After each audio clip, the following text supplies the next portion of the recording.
తాకట్టులో ఉన్న బంగారాన్ని విడిపించి ఆ రోజున్న మార్కెట్ ధర కట్టి మిగిలిన డబ్బును మీకు అందిస్తుంది కొమ్మూరి గోల్డ్. నమస్తే, నేను ముఖేష్. ముఖ్యంగా కర్నూలు జిల్లాలో రావి చెట్టు కన్ను తెరిచిందని చెప్పేసి సోషల్ మీడియాలో వైరల్ అవుతుంది. నిజంగా అక్కడికి జనాలు కూడా కొంతమంది క్యూ లైన్లు కడుతున్నారని చెప్పేసి కూడా విశ్వసనీయ వర్గాల సమాచారం. ప్రకృతి ఇచ్చిన సంకేతం అనుకోవాలా, లేకపోతే ఇంకేదన్నా జరగబోతుంది అనుకోవాలా? వీరబ్రహ్మం గారు గతంలో ఎన్నో చెప్పారు, దాంట్లో భాగమే ఇదని కూడా కొంతమంది చెప్తున్నారు.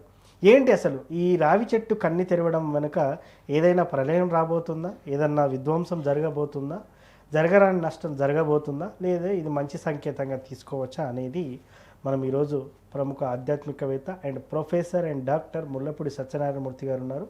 సో ఆయన అడిగి మనం తెలుసుకుందాం ఏం జరగబోతుంది అనేది. నమస్కారం సత్యనారాయణమూర్తి గారు. నమస్కారం ముఖేష్ అంబానీ గారు. ముఖ్యంగా కర్నూలు జిల్లాలో రావి చెట్టు కన్ని తెరిచిందని చెప్పేసి సోషల్ మీడియాలో వైరల్ అవుతున్న సంగతి మనం గత 2-3 రోజులుగా చూస్తూ ఉన్నాం.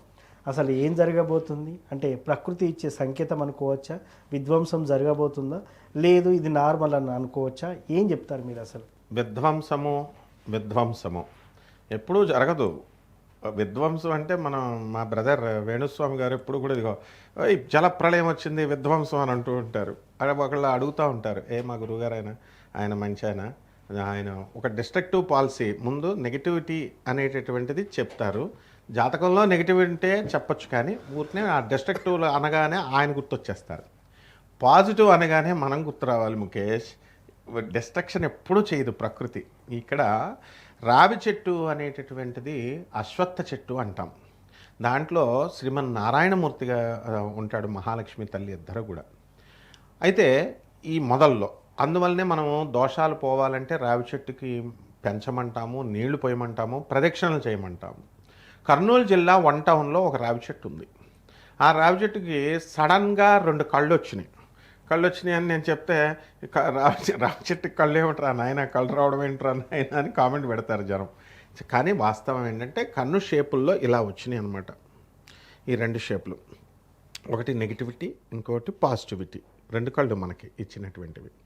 సో ఈ కళ్ళ వల్ల ఏమైందంటే మనకి చూడండి, ఒక్కొక్క కాయ బొప్పాసికాయ వినాయకుడిలా ఉంది అని జనాలు వెళ్తూ ఉంటారు. వాడు ఆంజనేయ స్వామిలా కనబడుతుంది అని చెప్పేసి జనాలు జీన్స్ ప్రాబ్లం వల్ల కాయలు అలా తయారవుతాయి అన్నమాట. అయితే మనలో వినాయకుడు మీద అపారమైనటువంటి భక్తి ఉంది కాబట్టి మనం ఏం చేస్తాం, వినాయకుడు లాగా అందులో చూసుకుంటాం. తప్పేం లేదు, ఎవరికి నష్టం లేదు. కాబట్టి ఇది జన్యు ప్రాబ్లము అంటాము. అలాగే పోతులూరు వీరబ్రహ్మేంద్ర స్వామి వారు కాలజ్ఞానంలో ఏం రాశారంటే, 1962లో మనకి ఈ అష్టగ్రహ కూటం వస్తుందన్నారు. అష్టగ్రహ కూటం వచ్చింది. అప్పుడు ఈయన వీరబ్రహ్మేంద్ర స్వామి వారి మఠంలో గంటలు మోగుతాయన్నారు. గంటలు మోగినాయి. అక్కడున్న పంతులు గారులు, తర్వాత అక్కడున్న ప్రజలు అందరూ కూడా బయటకు వచ్చేసారు, భయపడ్డారు. ఆ తర్వాత ఆయన ఏం చెప్పారు, చింత చెట్టుకు మల్లెపూలు పోస్తాయి అన్నారు, పూసినాయి. 4 రోజులు ఉన్న తర్వాత చింత చెట్టు చచ్చిపోద్ది అన్నారు, చచ్చిపోయింది. అలాగే వేప చెట్టుకు పాలు కాస్తాయి అన్నారు. వేప చెట్టు నుంచి ఇలా పొడిస్తే పాలు కారినాయి. అందరూ చూశారు విచిత్రాలు జరుగుతాయని. కలియుగంలో ఇంకా ఎన్నో విచిత్రాలు జరుగుతాయి. విడోని ఇంట్లో నుంచి బయటికి రానటువంటి కాలంలో విధవలు పరిపాలిస్తారు అన్నారు. ఇందిరాగాంధీ పరిపాలించింది. ముఖానికి రంగేసుకున్నటువంటి వాళ్ళంతా కూడా పరిపాలిస్తారన్నారు. టీవీ యాంకర్గా పనిచేసిన స్మృతి ఇరానీ మినిస్టర్ అయింది, హెచ్ఆర్డి మినిస్టర్ అయింది. నువ్వు కూడా ట్రై చేయొచ్చు ముఖేష్, ముఖానికి రంగేసిన యాంకర్లు అందరూ అవుతారన్నారు. అలాగే హీరో ఎంజీఆర్ గారు, ఎన్టీఆర్ గారు, ఈ పవన్ కళ్యాణ్ గారు, వీళ్ళంతా చూస్తున్నాం మనం. అలాగే విమానాలు, ఆకాశంలో పక్షులు రాలుతాయన్నారు. అసలు విమానాలు తయారు చేయడమే ఎంత అద్భుతం చూడు. ఆ తర్వాత అవన్నీ క్రాష్ అవుతాయి అన్నారు. ఇలా రకరకాలు చెప్పారు. బ్రహ్మం గారు చెప్పిన ప్రతిదీ కాలజ్ఞానం జరిగింది. అంటే ఒకళ్ళు ఏమంటారు, ఇప్పుడు ఈ వేప చెట్టు కళ్ళు వచ్చినట్టు వీరబ్రహ్మేంద్ర స్వామి కాలజ్ఞానం గురించి నీకేం తెలియదురా బాబు అంటారు. కాబట్టి మన కాలజ్ఞానం చెప్తున్నాం, ఏదో గౌరవార్థం మనం చెప్తాం. వీరబ్రహ్మేంద్ర స్వామి మన గురువుగారు, చాగంటి గారు మా గురువుగారు అని. మామూలు వీళ్ళంతా కూడా యాక్సెప్ట్ చేయలేనటువంటి ప్రజలు ఉన్నప్పుడు ముల్లపూడి కాలజ్ఞానం అయ్యా మేమే చెప్తున్నాం. ఏంటి, చెట్టు నిజంగానే ఇది అనమాట, దైవలీల. 2 కళ్ళు కూడా బ్రహ్మంగారు చెప్పారు. కళ్ళు వచ్చినాయి, చక్కగా కళ్ళు తెరిచింది. అక్కడ అంత నిన్నటి వరకు లేదు. మరి అలా చూస్తే కనుక నువ్వు బొమ్మలో కూడా సేమ్ కళ్ళలాగే మన గుడ్లలాగే కనబడి చూస్తుంది. అది కన్ను రెప్ప ఇలా వేయడము ఇలాంటివన్నీ కూడా జరుగుతుంటే కర్నూలు 1 టౌన్ వాళ్ళందరూ వెళ్ళి చూస్తున్నారు. బోల్డ్ అన్ని లైన్లలో వెళ్తున్నారు జనం. సో అక్కడే హల్సూర్ అని బెంగళూరులో కూడా మాకు కూడా వచ్చింది వినాయకుడి టెంపుల్లో అని ఒక ఆయన మెసేజ్ చేశాడు. ఈ రకంగా ఇదంతా కూడా దైవ లీలనాయన. సాక్షాత్తు అంటే సైంటిఫిక్గా మనం చెప్పాలంటే జన్యు ప్రాబ్లము అంటాము. మనకు పుట్టుమచ్చలు ఎలా వస్తాయి అట్లాగే మధ్యలో కూడా వస్తాయి, మా పుట్టుమచ్చలు పోతాయి. ఆ విధంగా చెట్టు కూడా ఆత్మ ఉంటుంది. దానికి కూడా సర్ జగదీష్ చంద్రబోస్ గారు చెప్పారు. ఆ చెట్టు మన యొక్క కష్టాల్లో మనం ఉన్నప్పుడు ఎవరికైనా మనుషులకు చెప్పుకుంటే వాళ్ళు బ్లాక్మెయిల్ చేస్తారు మనల్ని, కానీ చెట్టుకు చెప్పుకుంటే ఆ చెట్టు చల్లని గాలిని ఇస్తుంది మనకి.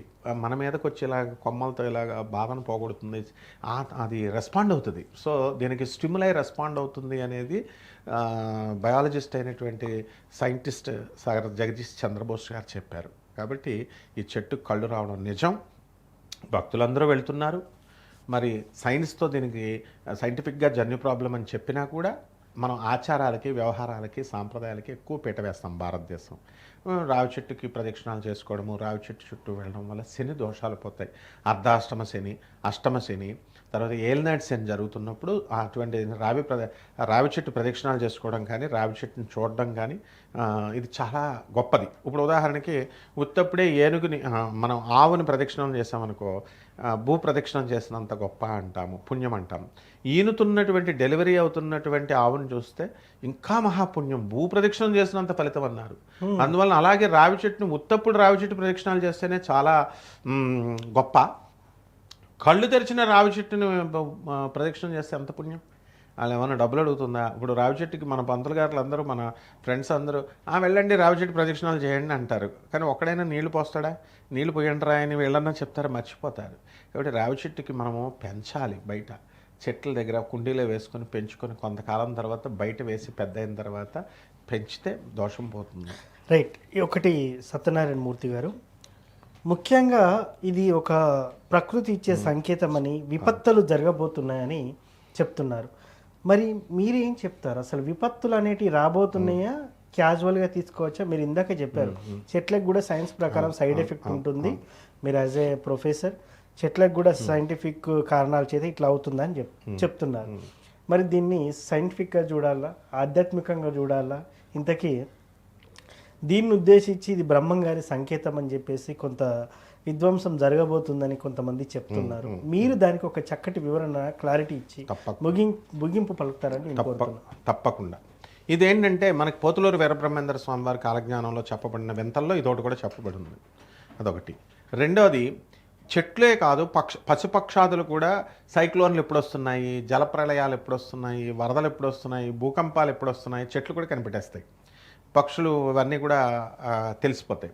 ఆ విధంగా ఈ యొక్క శని మనకి వక్రించి మీనరాశిలో ఉన్నాడు. గురుడు ఇప్పుడు కర్కాటక రాశిలోకి వచ్చాడు. ఆ గురుడితో పాటు శుక్రుడు వచ్చాడు.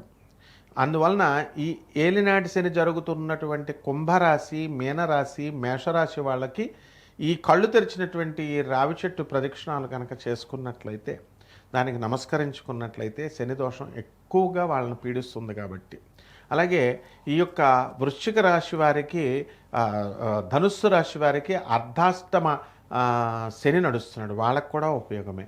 అలాగే ఈ యొక్క అష్టమ స్థితిగతుడైనటువంటి మనకి ఈ శని ఎవరికి ఉందండి? మేషం, వృషభం, మిథునం, కర్కాటకం, సింహం వాళ్ళకి అష్టమ శని ఉన్నాడు. ఈ సింహరాశి వాళ్ళు, ధనుస్సు రాశి వాళ్ళు, కుంభరాశి వాళ్ళు, మీనరాశి వాళ్ళు, మేషరాశి వాళ్ళు వెళ్ళి కర్నూలులో ఉన్నటువంటి ఈ యొక్క చెట్టు ఇలాంటి చాలా చోట్ల కళ్ళు తెరుస్తూ ఉంటాయి. ఇది ప్రకృతి ఇచ్చే సంకేతము.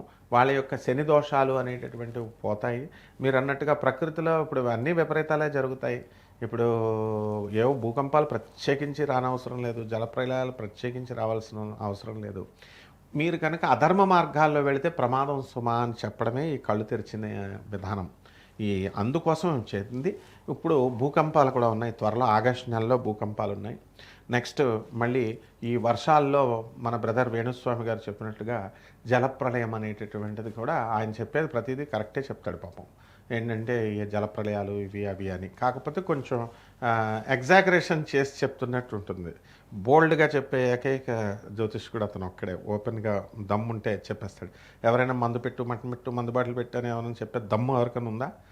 అయితే ఆయన చెప్పినా సమాజం అనుకరిస్తుంది కాబట్టి ఆయన చూసి మళ్ళీ 10 మంది వస్తారని మనం అలా చెప్పకూడదంటాము. సో వేణుస్వామి గారు చెప్పినట్టుగా జలప్రళయానికి, ఆ తర్వాత ఈ యొక్క ప్రకృతి భూకంపాలకి ఆయన ఏమేమైతే చెప్పారో వాటికి సంకేతమే ఈ రావి చెట్టు కళ్ళు తెరవడం అన్నమాట. చాలా చక్కగా చెప్పినారు. ఆగస్టులో భూకంపం రాబోతుందని, నెక్స్ట్ జలప్రలయాలు రాబోతున్నాయని. ఏది ఏమైనప్పటికీ కూడా అట్లాంటి విపత్తులు రావడం అనేది కూడా మానవాళికి ప్రమాదమే. ఎందుకంటే ఎంతో ప్రాణ నష్టం జరుగుతుంది, ఆర్థిక నష్టం జరుగుతుంది. కొన్ని సందర్భాల్లో తినడానికి తిండి కూడా దొరకనటువంటి పరిస్థితి కూడా ఏర్పడుతుంది. ఆ భగవంతుని మనం ఈ వేదికగా వేడుకుందాం.